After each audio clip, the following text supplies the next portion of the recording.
Hello everyone, and welcome back to my channel, Dark and Creepy. All stories are written and narrated by me, MC Allen. The idea of grandmas we get from Hallmark movies is that they're the sweetest people in the world, always ready to bake cookies or read you a bedtime story while they tucked you under the covers.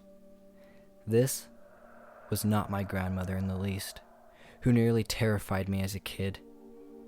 She wasn't physically abusive, but she played games with your head, making you feel as if you're always in the wrong, and her guilt trips were the worst. She also only had one right arm because her other got caught in some machine or something like that. I truly don't remember what lies she told all of us about how it got cut off. This, however, wasn't what was unusual about her. Her husband died under mysterious circumstances about when I was 5 years old. And my grandma told all of us he went to go chop firewood, but he never returned home. My parents believed it, and so did the police officers. At the time, I did too, until I later spent a summer with her, because my parents wanted us to build a relationship together, and they didn't want to leave me home alone during the day while they were at work. I was 7 when my parents dropped me off at our old, creaky home. On the porch was my grandmother rocking back and forth in a chair, who didn't even get up to greet me, but just sat there intimidatingly glaring at me. My parents had a brief talk with her before they drove off, leaving me there with only my dog, Rufus, for comfort. "Hi, Grandma," I muttered while looking at my feet. She didn't say hi back, but just said while glancing at my dog, "I didn't know you were going to bring that dreadful mutt here. I can't have him wandering and making a ruckus about my house and garden." Not knowing how to respond, I replied, "Well, I'll make sure he'll stay far away from your garden, and I'm responsible for any accidents he causes." "You better stick to your word about that. And you also need to stay far away from my garden too, with your trampling feet," she replied bitterly as she stood up and led me inside. I followed in after her with my stomach aching on the thought about how my summer was ruined and that I wouldn't be able to enjoy it one bit. Spacing out for a moment, there, I felt the leash tug away from my grasp, and before I knew it, Rufus was jumping up onto my grandmother. "Rufus, come back, boy! Down, boy!" I screamed with my heart jumping out of my chest. My grandmother nearly stumbled because of him, and she grabbed a large book on one of the shelves in the hallway and began to hit my dog back right in the snout. Trying to save my dog from her blows, I lunged forward and grabbed a hold of the leash. Swiftly, I pulled Rufus away, who quickly scurried between my legs while letting out high-pitched whines. Gently, petting the top of her quivering head, I glanced back at my grandmother, who had a smile on her face. Her mouth opened, letting her yellow teeth shine as she said, "Now that dog won't do that again to me, because he'll know what will happen. If you break any of my rules, especially the one about entering my garden, you'll be put through the same lesson as him." I do have to say again that she never ended up hitting me at any time while I was staying with her, but at the same time, I was scared to death of it, so I did everything to stay on her good side, which is nearly impossible and only achievable when she was high off her medications. The one rule she told me every day was that I was not to enter her garden, which I hadn't even seen what it looked like yet. To pass the time, I would take Rufus on long walks on the dirt road, which rarely saw any traffic. However, one of the times I was out along the road, a truck stopped right beside me, and there was a husky-looking man behind the wheel. He said, "You Miss Sherry's grandson, right?" I said yes, and he went on to say, "That's interesting. I knew she had 2 kids, but I don't know how they made it out of there. No offense, but I think your grandmother is a little insane. And old John, who was her husband, who had Alzheimer's later in his life, she took advantage of him because of it. Your grandfather was a great man, and I never understood why he married such a terrible little." The man stopped talking as he looked behind me at my grandmother, who was standing there with her one arm holding the stub of the other. She then bursted out loudly saying, "Henry, you keep your dirty, worthless lies away from my grandson. You ought to be ashamed of yourself, lying to a child." I glanced back at the man, who quickly pulled down the brim of his cap and drove off, leaving behind a lingering dust cloud. My grandmother walked beside me and my dog as we headed back to her house. "Everything that man told you were lies.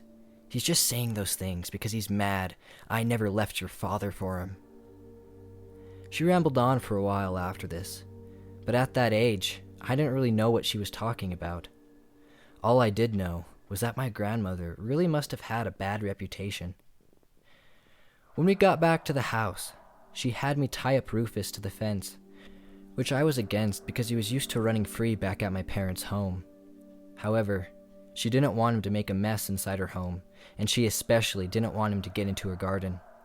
So reluctantly, I agreed, fearing that backlash if I disobeyed her. She then made me pull up weeds from the front of her house, which was covered in them.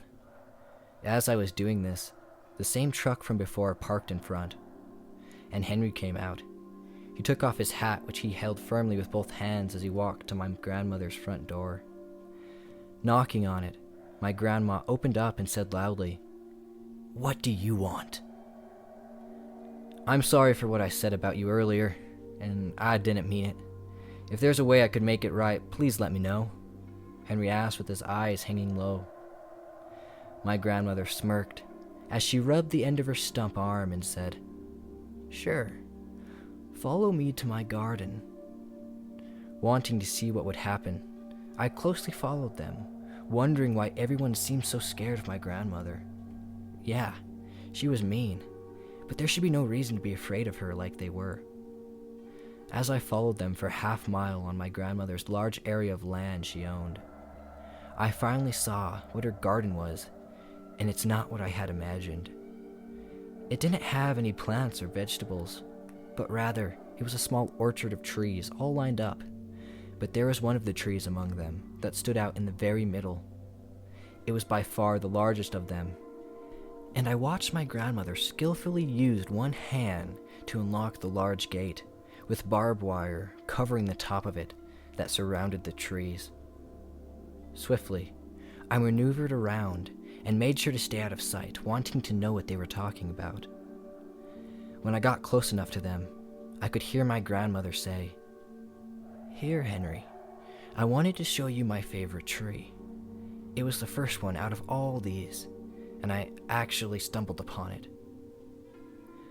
"It's a beauty, but what exactly do you want me to do?" Henry replied while scratching the back of his head.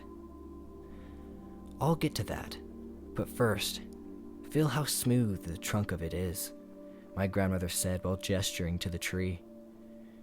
Henry then said, somewhat confused as his hand glossed across the tree's surface, "Okay, I guess I will." "Huh. It has some sort of waxy coating to it." "Indeed, it does," my grandfather said with a smirk as she walked over and grabbed a rake that was leaning on the fence.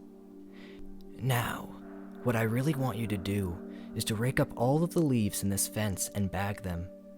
Then you will have my forgiveness." Henry agreed and started to rake them up, and my grandmother started to head for the gate, which I quickly ran out of, and back to where I was pulling weeds. When she walked by me, I acted like I didn't know anything about what she had Henry go and do. She stopped beside me and said, "Hey, there's a pack of coyotes that have been roaming behind the house. So if you want to be safe, stay away from back there. You might hear strange sounds tonight, but no, that's what they sound like." I told her I would stay away, but knew that she was lying to me. Coyotes don't sound like someone screaming, and Henry was back there, so it couldn't be that dangerous. She walked away, leaving me there to think upon what she had told me. Later that night, long after the sun had gone down, I noticed that Henry's truck was still in the driveway. So I asked my grandmother about it, and she replied saying, "Oh yeah, he asked if he could park it there because he didn't have any room back at his house, because he just got a newer truck, In fact, he's looking to sell that one. Even at that young age, I knew that she was lying to me again, but I didn't want to call her out because then she'd find out I followed them, and that would not end well for me. So instead, I acted as if what she said was the truth, but I really was wondering what happened to Henry, because from what I saw, nothing strange happened other than when he touched the tree. As my grandmother headed off to bed, I remembered that I still hadn't fed Rufus, who was still tied up to the fence post outside. Filling his dog bowl with food, I quickly took it out to him, but when I saw that he escaped by gnawing through the leash, my heart dropped. "Rufus, where are you? Rufus, here, boy! Please come back!" I yelled out frantically, trying to find him. My grandmother's bedroom light flickered on, and I knew that she wasn't going to be happy with me, not because the dog was lost, but rather because I woke her up. I then heard barking coming from behind the house. Not waiting for another moment, I quickly dashed after him. Behind me, I could hear my grandma screaming at me to come back, but I wasn't going to lose my dog to coyotes or whatever was really out there. Following the barks that were mixed with some sort of wailing, I could tell they were coming from the garden. When I finally found Rufus, I was completely out of breath with my hands on my knees. He didn't acknowledge my presence, but stayed firmly, barking at the dark abyss that laid behind the fence. "What is it, boy?" I asked as I gently rubbed my hand across the back of his fur. That's when something rattled up against the fence, spooking him and I. Glancing around to see what made it, I then saw a figure leaning against the other side of the fence. On closer inspection, I could tell that it was Henry, and he was spitting up blood. "Help me," he muttered out coarsely. Not knowing what to do, I ran to the entrance gate of the garden. However, it was locked up. I wouldn't dare try and climb it due to the spiraling barbed wire on the top of the fence. As I ran back to where Henry laid against the fence, the full moon peered out from behind the clouds, illuminating the woods. That's when I was able to see what was wrong with him. And the thought of him still caused me to shake with unease. They were tree roots, prying out from underneath his skin and out between his nails. I was surprised he was still alive due to how gruesomely bloody he was. Not knowing what to do, and only being about 7 years old, I started crying my eyes out, while tightly grasping Rufus, who continued to bark at Henry's dying body. "I told you not to come over here," I heard my grandmother yell, as she walked closer to where I sat with my head between my legs. She then firmly grabbed me and yanked me back to the house, completely ignoring Henry's agonizing cries for help. Bawling my eyes out, Rufus tried to lick the tears that were streaming down my face. I didn't understand anything that was going on, and all I could think about was the man's face, with the edges of roots coming out and then going back into his skin. He was lucky they hadn't pierced his eyes yet. My grandmother soon took me inside the house and sat me on my bed before she said, "If you ever tell anyone about what you saw tonight, you'll turn out to be just like Henry." Horrified, I responded back saying, "I won't, I promise. But what happened to him?" She took some time before responding with, "Since you promised not to tell, I will tell you. I have an extremely rare tree in my garden, and that's why I didn't want you to go near it. This tree is special, and how it recreates. It produces its microscopic seeds in a waxy coating it exerts on the outside of itself. The way it spreads them is that whenever someone or something touches it, the seeds stick inside of the pores of the skin. They quickly take root, and in a matter of hours can overtake an entire body with their roots, killing the host." She stopped as she picked up her stub arm, saying, "I touched it once, and I knew I had to cut off my arm to save my life. I lied to everyone to cover it up so they wouldn't cut down my trees. Don't tell your parents that happened. Same with everything else I've told you. Looking at her arm and remembering back onto the man's horrid face, I wanted to just run away, as far as I could from that place. She made me promise again not to tell anyone, and told me I would end up like Henry if I did. I never have told anyone until I posted this story to Reddit. I don't know the exact name of the tree, but it could even be extinct right now because after my grandmother died, they ended up cutting down and paving those trees to make way for more homes that they wanted to put into that area. I don't know if they found the bones of the people there, but all I do know is that I'm careful about touching trees now. And I never visited my grandmother again after the end of that summer, because she only lived 2 more years afterward. I wasn't sad when I was at her funeral.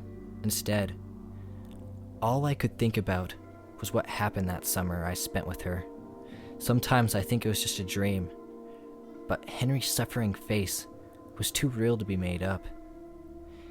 I will finish this by warning you to be careful around those trees that you haven't seen before, and if there's a waxy coating on them, then you better be ready to cut off your own arm, as my grandmother did.